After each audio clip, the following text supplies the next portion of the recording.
ఎందరో త్యాగమూర్తుల త్యాగఫలం ఆంధ్ర రాష్ట్రం. నేడు ఆంధ్రప్రదేశ్లో ప్రజలు సుఖ సంతోషాలుగా ఉన్నారా? ప్రస్తుతం ప్రజల మధ్య ఉన్న కులాల కుంపట్లు ఎవరి కోసం? చంద్రయాన్ రాకెట్ యుగంలో కూడా వర్ణ విభేదాలు దేనికి సంకేతాలు? రాజకీయ పార్టీల నేతలు ఏం చెప్తున్నారు? నేటి కాలంలో ప్రపంచాన్ని శాసించే మన యువత మేధాశక్తి ఏం కోరుకుంటుంది? తెలుసుకోవాలంటే ఆంధ్ర యువగలం.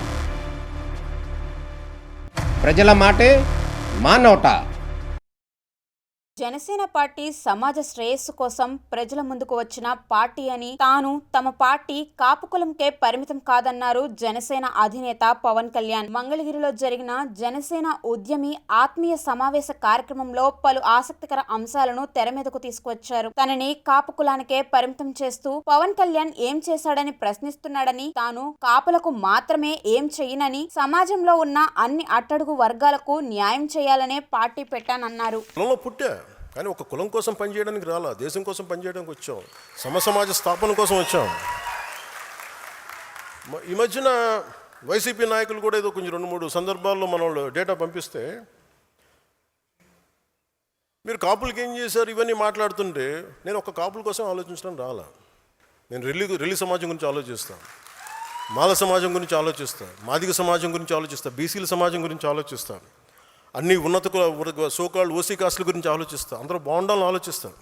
నేను దయచేసి ఒక కులానికి పరిమితం చేయాలనుకున్న, ఒక ప్రాంతానికి పరిమితం దాన్ని మీరు ఎదురుదాడి చేయండి. మన అందరి కోసం పనిచేస్తాం. వంగవీటి రంగ మరణం గురించి ఇప్పుడు అందరూ మాట్లాడుతున్నారని, బతుకున్నప్పుడు ప్రాణహాని ఉందని బహిరంగంగా చెప్పినప్పుడు కులం ఎక్కడికి పోయింది అని, కుల నాయకులు ఎందుకు ఆయన ప్రాణానికి భరోసాగా నిలబడలేదని ప్రశ్నించారు. అడుగుతున్న ఒకటే, మాట్లాడితే మీరు వంగవీటి రంగ గారి పేరు పట్టుకొస్తారా? మీరంతా ఆయన చనిపోతా నాకు ఇబ్బంది ఉంది, నా ప్రాణహాని ఉంది అంటే ఆ రోజు మీరు ఎందుకు తపన పడలా? మీరు ఎవరు చిన్న వయసులు కాదు కదా, మీరు టీన్స్లో లేరు కదా. ఇప్పుడు మీ అందరికీ 60-65 ఏళ్ళు ఉన్నాయి కదా మీ అందరికీ. అంటే ఆ రోజులు మీకు కనీసం ఒక 35 ఏళ్ళు, కనీసం మీకు 25 దాటిని అందరికీ. ఆయన ఇబ్బంది పడుతున్నప్పుడు, నాకు ప్రాణహాని ఉందనుకున్నప్పుడు, ఈరోజు ఆయన కోసం గొంతు చించుకుంటున్న మనుషులందరూ ఏమైపోయారు? ఆ రోజున ఆయన చుట్టూ ఒక దడిగట్లాగిపోయారా? ఒక పద్మవ్యూహంలా ఉండలేకపోయారా? అప్పుడు వదిలేశారు అందరూ. అంటే చనిపోయిన తర్వాత ఏమో ఇప్పుడు కూర్చొని కథలు చెప్తారు. మీరు మనిషిని బతికినప్పుడు రక్షించుకోలేంది, చనిపోయిన తర్వాత మీరు ఎన్ని కథలు చెప్తే ఎవరు నమ్ముతాడా మిమ్మల్ని? 2019లో తాను 2 చోట్ల పోటీ చేసినప్పుడు కులం ఎందుకు తనకు సపోర్ట్ గా నిలబడలేదు, అందుకే పోటీ చేసిన 2 చోట్ల ఓడిపోయానని ఆవేదన వ్యక్తం చేశారు. బీసీ, ఎస్సీ, ఎస్టీ విద్యార్థుల పేరిట సపరేట్ గా ప్రభుత్వ హాస్టల్స్ పెట్టడం విద్యార్థుల మధ్య విభేదాలు సృష్టిస్తున్నాయని, బాగా చదువుకున్న విద్యార్థులకు ప్రతిభ ఆధారంగా ఉద్యోగాలు ఇవ్వాలి కానీ కులాల వైషమ్యం ఎందుకని ప్రశ్నించారు. మొత్తానికి తాను కాపు కులానికి మాత్రమే ప్రతినిధిని కాదని, అన్ని వర్గాల ప్రతినిధిని అని పవన్ కళ్యాణ్ జనసేన ఉద్యమి ఆత్మీయ సమావేశ వేదికగా పేర్కొన్నారు. నిజంగా నేను ఒక కులం కోసం నేను 2 చోట్లకి ఓడిపోకూడదు కదా లెక్క ప్రకారం. భీమవరంలో ఓడిపోకూడదు, గాజువాకలో ఓడిపోకూడదు, కులం అంతా వేస్తే అలా ఈరు. That's a point I want to make. అలాగే కన్షీరామ్ గారు వచ్చినప్పుడు తిలక్ తరాజ్ తల్వార్ ఇంకో జూతేశామానం అనేది ఉంటుంది. అంటే బ్రాహ్మణుల్ని, వ్యాపారవేత్తల్ని, వైశ్యుల్ని, క్షత్రియుల్ని దాడి వాళ్ళని కొట్టాలండి, చెప్తూ కొట్టండి.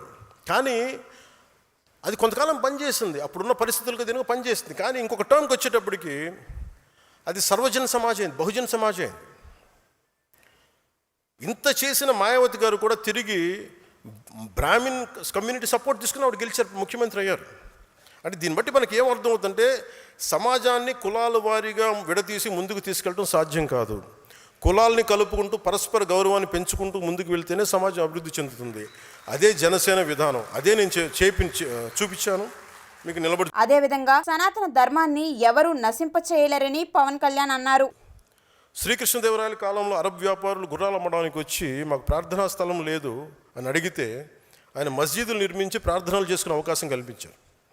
ఎందుకంటే ఈ దేశ సంస్కృతికి ఇన్సెక్యూరిటీ, అభద్రతా భావం లేదు. ఈ దేశం ఎప్పుడు ఇతర మతాలకి భయపడదు, మీ ధర్మాన్ని మీరు పాటించండి అని స్థానం ఇచ్చే మహోన్నత సనాతన ధర్మం ఇది. కానీ ఆ సహనాన్ని బలహీనతగా భావించి, ఆ సంస్కృతిని మేము చంపేస్తాం, ఆ సనాతన ధర్మాన్ని నలిపేస్తాం, నశింపజేస్తామంటే అది మీరు ఈ నేల స్వభావాన్ని అర్థం చేసుకోకపోవటమే. ఎన్నికల సమయంలో కొంతమంది బొట్లు పెట్టుకుని ఆలయాలు తిరుగుతారు. సనాతన ధర్మంపై దాడులు జరిగినప్పుడు మటుకు మేము సనాతన ధర్మాన్ని నిర్మూలిస్తామని బహిరంగ మాట్లాడతారు. ఎవరైనా అంటే మీరు ఎన్నికల సమయంలో అసలు ఒక్కరు మాట్లాడరు, అప్పుడు మాట్లాడరు సనాతన ధర్మం గురించి, ఎందుకంటే ఓట్లు పోతాయి. అయిపోగానే మొత్తం పదవుల్లోకి వెళ్ళిపోయి అసెంబ్లీలోకి వెళ్ళగానే ఇప్పుడు మాట్లాడతారు మళ్ళీ. లేదు, సనాతన ధర్మం అనేది వేల ఏళ్ల నాగరికత. అది హిందూ సనాతన ధర్మ is a self correcting mechanism. అది ఇది ఒకడు స్థాపించింది కాదు, ఒక వ్యక్తి స్థాపించింది కాదు, అది అనాదిగా జరుగుతుంది. It has a self correcting దాంట్లో తప్పులు ఉన్నాయి, తప్పులు కరెక్ట్ చేసుకుంటూ వెళ్తుంది. అంతేగాని కూర్చోబెట్టి గిరిగీసుకుని ఇంతే అని చెప్పి ఒక ఫిక్స్డ్ రూల్ లేదు. అందువల్ల సనాతన ధర్మాన్ని మీరు నశింప చేయలేరు.